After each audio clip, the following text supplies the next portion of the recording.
के विद्यार्थियों, मैं डॉक्टर दिनेश कुमार वर्मा, सहायक आचार्य चित्रकला, राजकीय महाविद्यालय बूंदी। विद्यार्थियों, मैं आज आपको अजंता की 17वीं गुफा के चित्र के बारे में जानकारी देने जा रहा हूं कि अजंता की 17 गुफा में किन किन विषयों को लेकर चित्रांकन हुआ है, वहां के रूपाकार किस प्रकार के बने हुए हैं,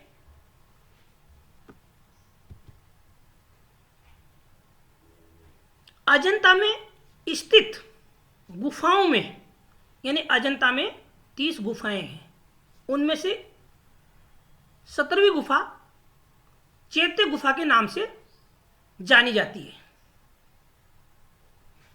इस गुफा में बुद्ध के जीवन से संबंधित चित्रों की अपेक्षा जातक कथाओं के चित्र अधिक बने हैं।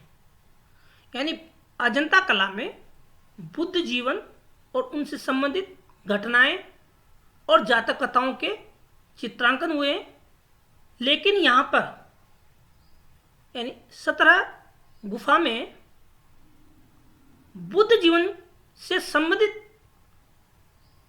विषयों की अपेक्षा जातक कथाओं के चित्र अधिक बने हैं।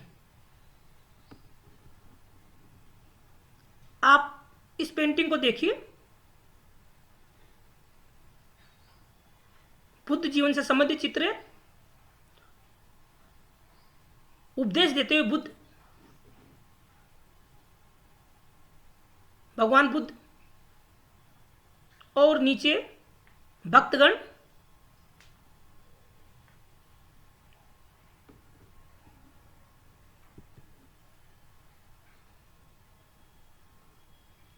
ये पेंटिंग देखिए आप। उपदेश देते हुए बुद्ध का संपूर्ण चित्रांकन। बुद्ध के उपदेश को सुनने के लिए यहां पर अनेक मानवकृतियां चित्रित है।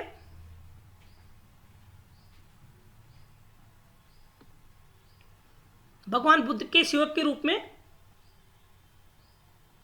अन्य व्यक्ति विजन बुलाते हुए दर्शाए गए हैं।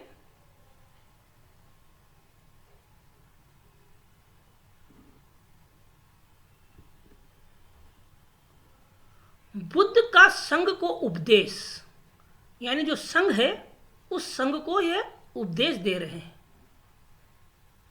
घोड़े पर, हाथी पर राजा आ रहे हैं, उनके संबंधित व्यक्ति है।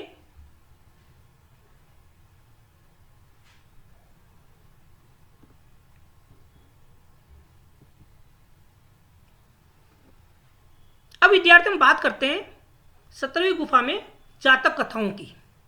यहां पर अनेक जातक कथाओं को लेकर चित्रांकन हुआ है। जातक कथाओं के रूप में हम देखते हैं शिवी जातक, वैशंतर जातक, छदंत जातक, महाकपि जातक, हस्ती जातक, हंस जातक, महासुत सोम जातक, साम जातक, सर्वमृग जातक, सिंगल अवदान जातक ने ग्रोध मृग जातक, नलगिरी प्रकरण 8 पापों से बचाने के लिए बुद्ध का आदेश, जीवन कूप, मैत्रेय और मानुषी बुद्ध, श्रावस्ती का चमत्कार, बुद्ध का संघ को उपदेश तथा उड़ते हुए गंधर्व और अप्सराएं, यहाँ के सुंदर चित्र देखे जाते हैं। यानी 17वीं गुफा में अनेक जातक कथाओं के साथ साथ अन्य विषयों का भी चित्रांकन हुआ है।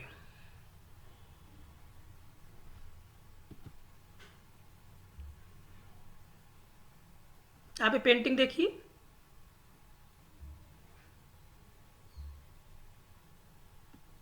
अजंता की पेंटिंग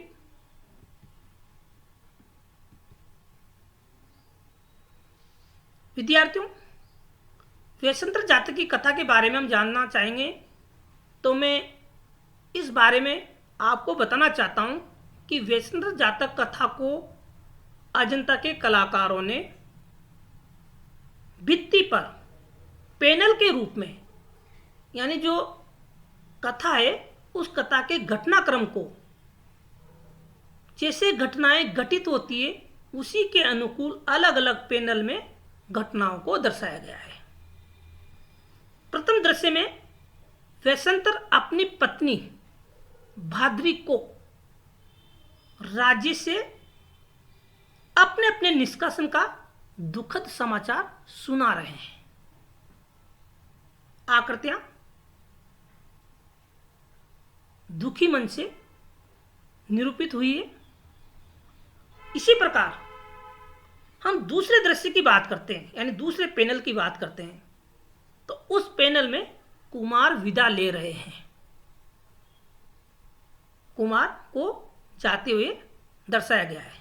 इसके बाद के दृश्य में वे अपनी पत्नी व 2 पुत्रों के साथ नगर से प्रस्थान करते हुए रूपायित किए गए हैं।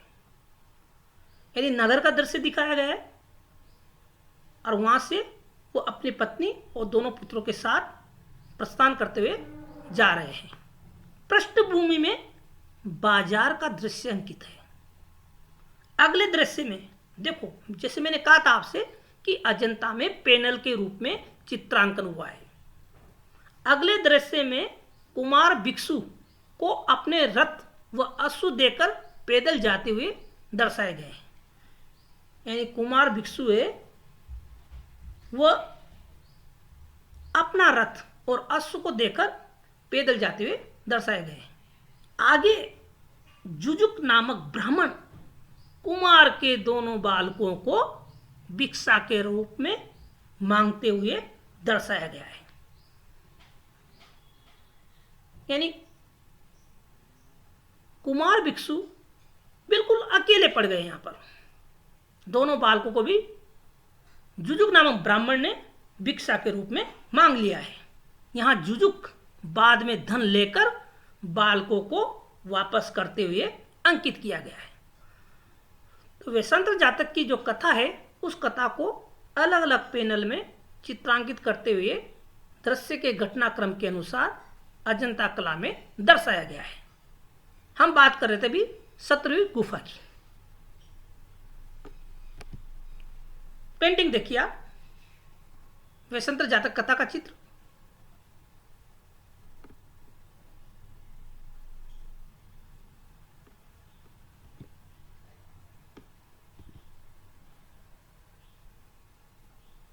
ये देखिए आप, वैशंतर जातक कथा का चित्र।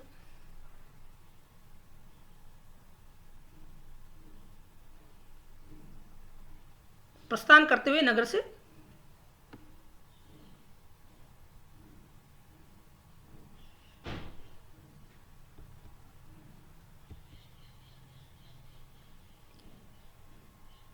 प्रस्थान का दृश्य, जिसको मैंने इनलार्ज करके आपको समझाने के रूप में दोबारा अंकित किया है।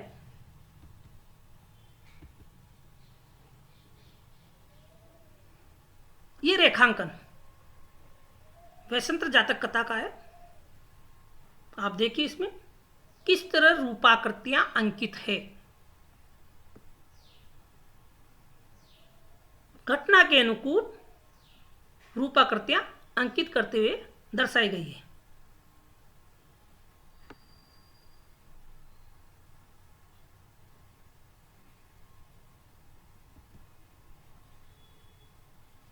वैशंतर जातक कथा का एक अंश।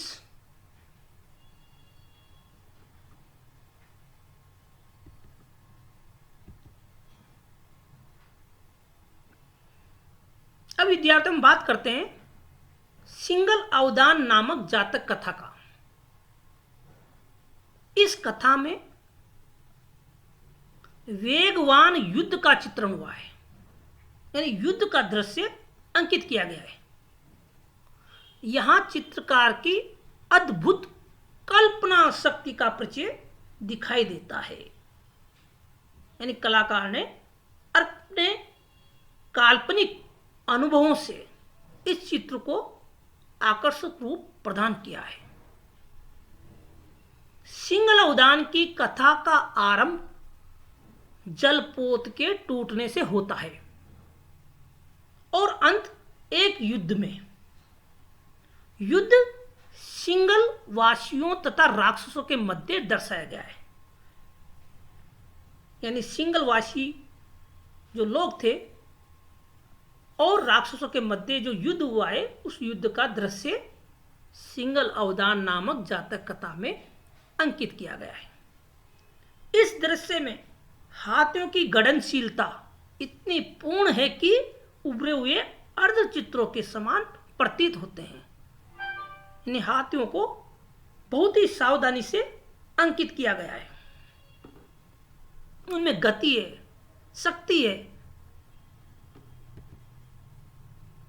ये देखिए आप, सिंगल अवदान नामक जातक कथा का एक अंश।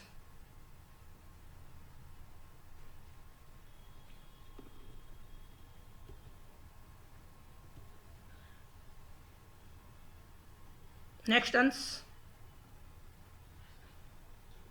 अलग अलग पैनल के रूप में चित्रांकन हुआ है, जैसा कि मैंने पहले भी आपको बताया था। यह भी उसी का दृश्य है, युद्ध का दृश्य।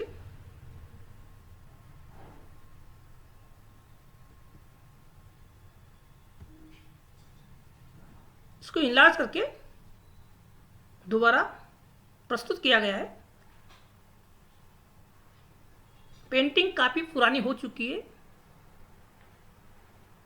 रूपाकृतियां जीर्ण शीर्ण हो चुकी है, रंग फीके हो गए हैं। दीवारों से कई जगह से प्लास्टर हट चुका है, तड़क चुका है और रूपाकृतियां डैमेज हो चुकी है।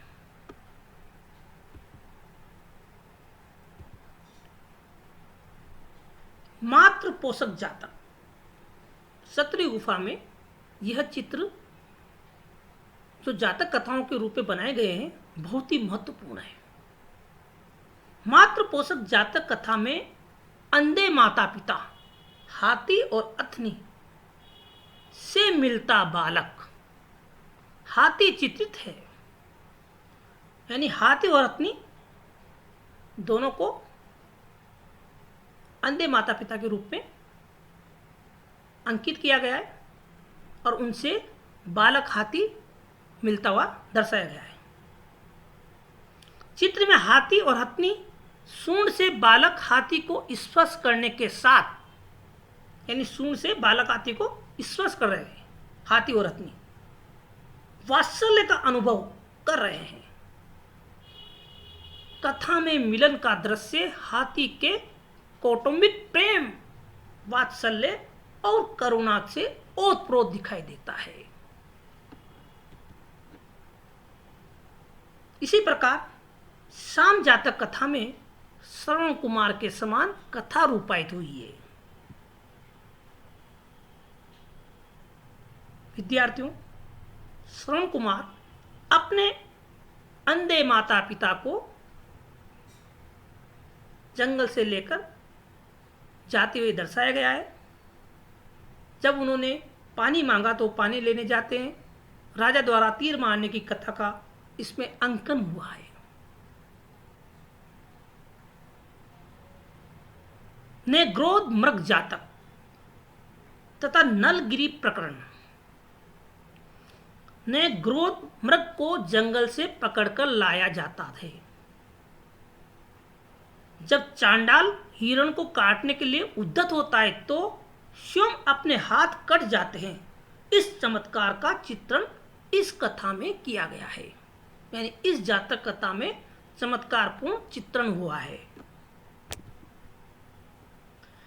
नलगिरी प्रकरण में क्रुद्ध हाथी को इस प्रकार दर्शाया गया है कि क्रुद्ध हाथी के आ जाने से ऊपर झरोके से झांकती भयातुर स्त्रियां यानी भय से आतुर स्त्रियां बाई ओर दौड़ता हुआ नलगिरी हाथी को दिखाया गया है। इसके आगे नलगिरी को बुद्ध के आगे नतमस्तक रूपायित किया गया है।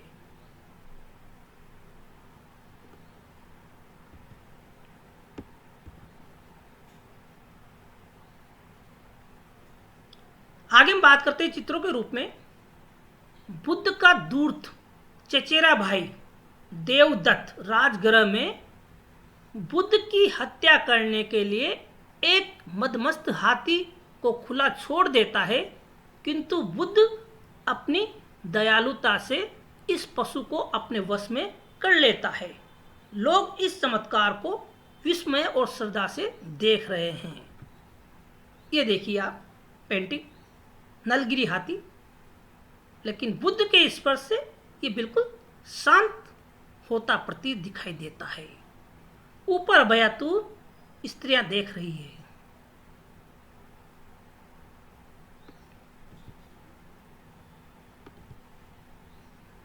महाहंस जातक, 17वीं गुफा में महाहंस जातक नामक कथा का दृश्य अंकित है। इस दृश्य में दो हंसों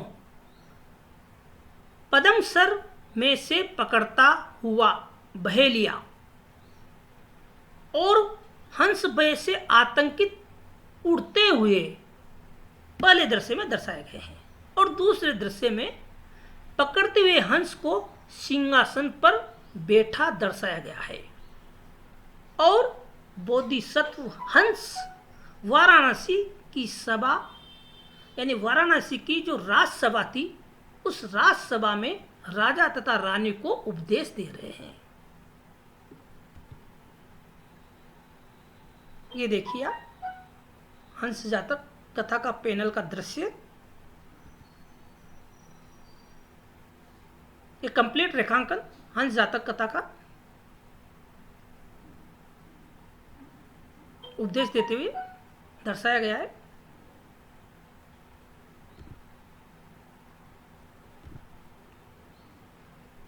अब विद्यार्थियों, 17वीं गुफा में महत्वपूर्ण चित्र के रूप में बात करते हैं श्रृंगार करती हुई राजकुमारी। राजकुमारी के शरीर में हरा रंग भरा गया है, जो ताजगी का प्रतीक है। यानी हरा रंग ताजगी का प्रतीक है। रंगों का प्रयोग भावानुरूप, यानी भावों के अनुकूल प्रतीकात्मकता लिए हुए रूपायित किए गए हैं, निरूपण किए गए हैं। इस चित्र को देखिए आप। इस चित्र में राजकुमारी श्रृंगार करते हुए दर्शाई गई है। दो स्त्रियां जो इनकी दासियां हैं, इनके सहयोग में नीचे बोना व्यक्ति। शरीर में हरा रंग भरा गया है, जो ताजगी के रूप में प्रतीकात्मकता का हमें आभास कराता है। बड़े पैनल के रूप में आप देखिए वही पेंटिंग।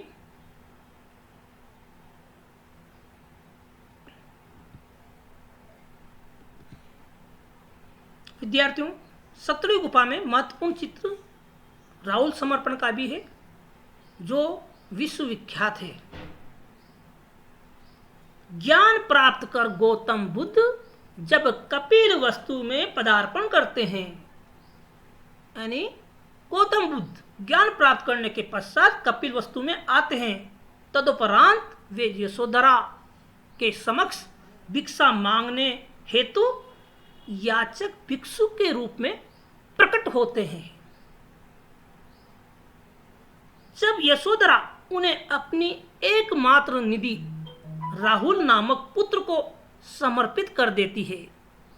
इसमें राहुल और यशोधरा का आकार साधारण मानव के समान है, पर उनकी तुलना में गौतम बुद्ध विशालकाय रूप में चित्रित किए गए हैं। भगवान बुद्ध की आध्यात्मिकता राहुल के मुख पर अबोधता और यशोधरा के नेत्रों में आत्मत्याग का भाव बड़ा ही मनोहारी चित्रित हुआ है। चित्र में काल्पनिक परिप्रेक्ष्य का पालन करके चित्र को आकर्षक रूप दिया गया है। ये पेंटिंग देखिए आप, राहुल समर्पण वाली, भगवान बुद्ध विशालकाय रूप में, नीचे यशोधरा पुत्र राहुल तथागत के चरणों में अर्पित करते हुए।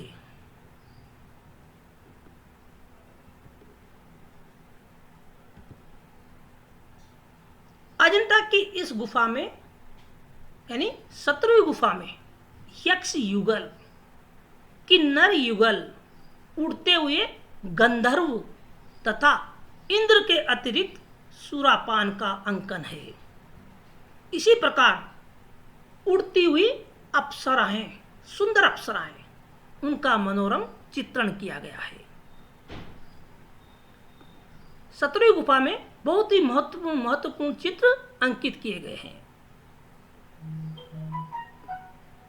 यानी यहां पर जातक कथाओं के साथ साथ साधारण मानव, यक्ष युगल, किन्नर युगल, उड़ते हुए गंधर्व तथा इंद्र यानी पृथ्वीलोक और आकाश लोक दोनों का अंकन हुआ है।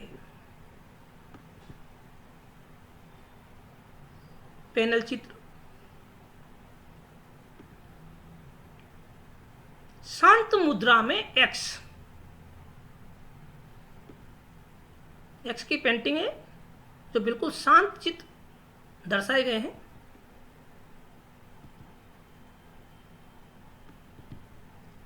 अब इस पेंटिंग को देखिए, प्रत्येक पैनल में एक एक्स युगल है। नीचे की तरफ आप देखिए, इसमें एक्स युगल को दर्शाया गया है। इसके ऊपर का जो पैनल है 7 पूर्व बुद्धों तथा भविष्य के बुद्ध मैत्रेय की कतार है, और ऊपर का जो पैनल दर्शाया गया है उसमें बुद्ध आकृतियां अंकित है। छत पर अलंकरण है, फूल पत्तियां बनी हुई है, अनेक प्रकार की डिजाइनिंग बनी हुई है।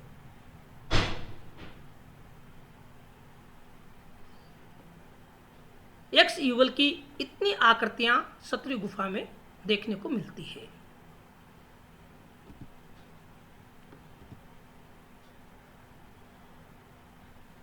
किन्नर युगल, जिनका धड़ मनुष्य जैसा है किंतु पक्षियों जैसी पूंछ और पंजे हैं, चट्टानों के मध्य तैरते हुए दिखाई दे रहे हैं।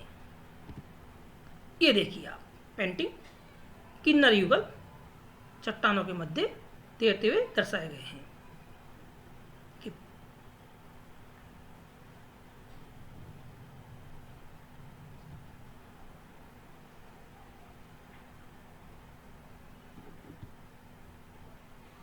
गंधर्व छत पर अलंकरण के रूप में अंकित किए गए हैं। गंधर्व जिनकी भुजाएं एक जैसी एक चक्र के भीतर घूमते हुए दर्शाई गई है। कलाकारों के काल्पनिक रूप का अंकन यहां पर सटीक हुआ है। आप अलंकरण देखिए, अनेक प्रकार की फूल पत्तियां वगैरह और डिजाइनिंग बनी हुई है।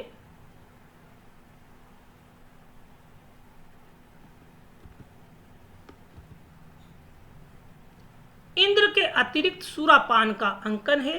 इसी प्रकार उड़ती हुई अप्सरा का मनोरम चित्रण इस गुफा में देखा जाता है। इंद्र वाली पेंटिंग आप देखिए, इंद्र के साथ उनकी देवदासियां, अप्सराएं,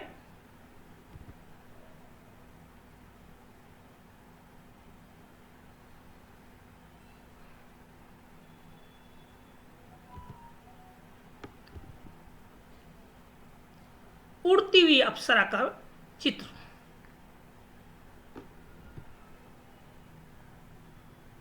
दोनों एक ही फोटोग्राफ है। दूसरी फोटोग्राफ में पेंटिंग को ठीक करके बनाया गया है।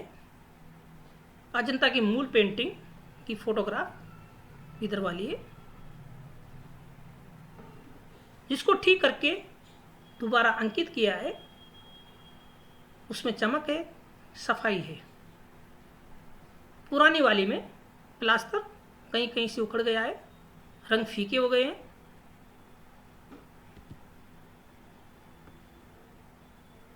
उड़ती हुई अप्सरा। तो विद्यार्थियों, अजंता कला की 17वीं गुफा के बारे में आज मैंने आपको पेंटिंग के माध्यम से जो जानकारी उपलब्ध कराई है, निसंदेह आप उससे लाभान्वित होंगे। Thank you.